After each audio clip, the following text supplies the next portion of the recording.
Hi boys and girls, it's Mrs. Picinisco. Time for another fun story. My story today is The Mermaid by Jan Brett. She's the author and the illustrator.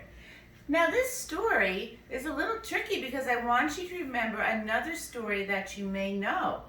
And I'm going to ask you about this at the end of the book to see if you can remember another fairy tale that's just like this. Here we go. The Mermaid by Jan Brett. Under the sea, an octopus family got ready for a swim before breakfast. Time to put on your new hat, baby, said Oka-san. Baby did not like the floppy new hat. The hat was not happy either.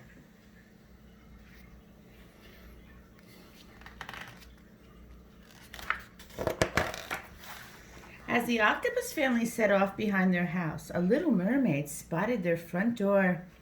Canaro had been drifting in a warm current with her pufferfish friend. Take care, Puffer warned. You never know who may live there. But I'm so curious, she said. Canaro sashayed toward the seashell house.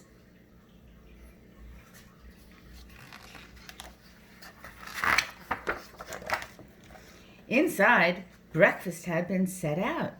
There was a great big shell, a middle-sized shell, and a little shell. Canaro took a bite from the great big shell. Too crunchy, she said. The little mermaid tried the tender bites in the middle-sized shell. Too slimy, she said.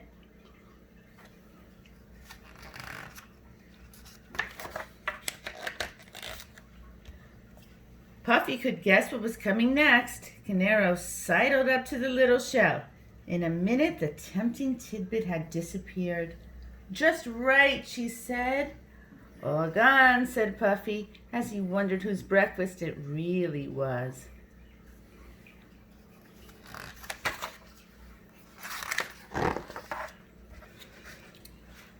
Canaro floated around the seashell house and saw 3 chairs. There was a big chair, a middle-sized chair, and a little chair.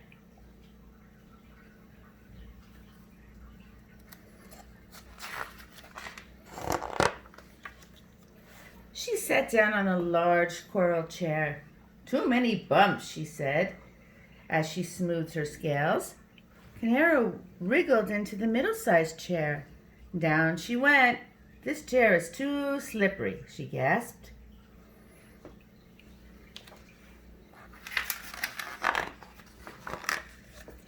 The little chair was the prettiest of all, and Canaro sat on it.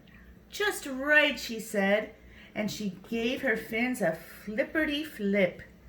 All that wiggling broke the chair to bits.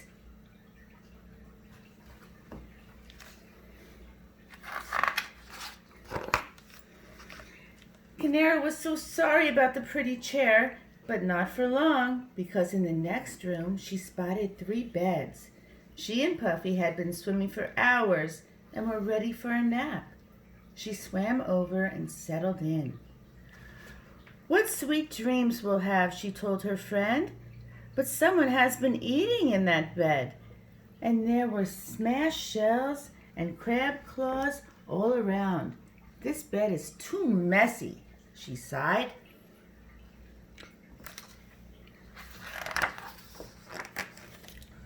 She flopped down on the middle-sized bed.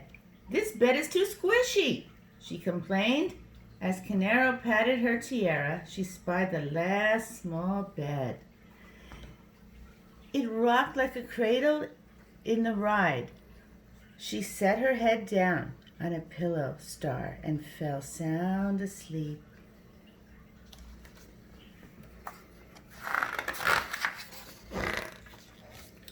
Soon, the octopus family returned over the sandy shoals. Right away, Ota-san saw his breakfast shell overturned. Someone has been crunching on my crustaceans, he said, turning pink. Oka-san huffed. My breakfast has been splashed. She turned pinkish too. Baby looked around for her breakfast, but all she saw was the upside-down shell. Someone has been eating my breakfast, and here There is nothing left for me, she cried.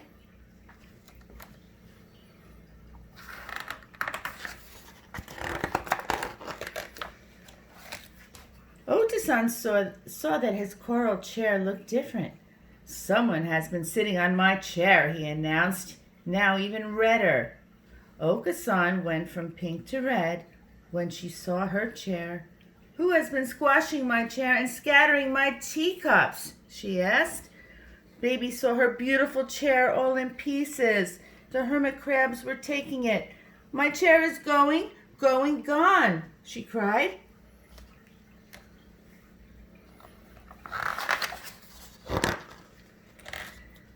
Sensing something else was amiss, Otasan squeezed into the bedroom. Someone has been sleeping in my bed. He blasted ocean water and kicked up the star-shaped sand. Puffy felt the ripples as Okasan jetted toward her bed. The soft seaweed she liked to drowse in was tangled and torn. Someone has been sleeping in my bed, she said.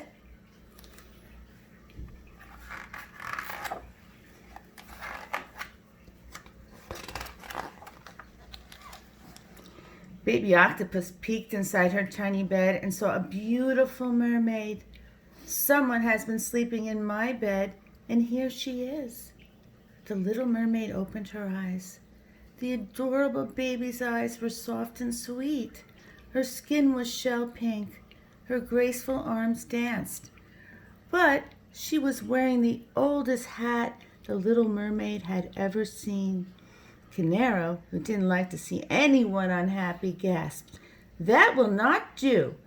She thought about her tiara and had an idea.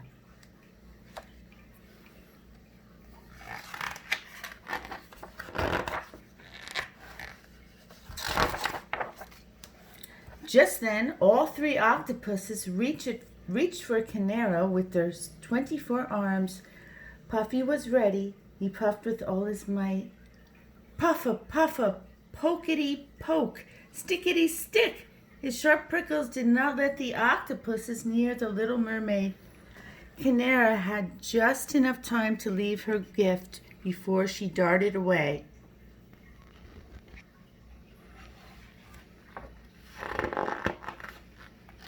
Canaro, Puffy, and their new friend Eagle Ray swam away from the seashell house. They couldn't stop smiling about baby Octopus's crowning gift.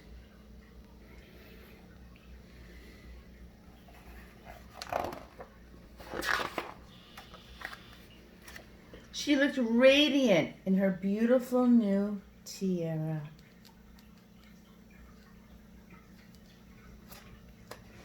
The end. 2. Okay, boys and girls, did that story remind you of another story? Were you thinking as I was reading it? Well, I'll give you a minute to think. Okay. Were you thinking Goldilocks and the Three Bears? If you were, you're absolutely correct. It was a takeoff on Goldilocks and the Three Bears, but it was in the ocean. I hope you liked my story. Next week I'll see you again. Bye-bye.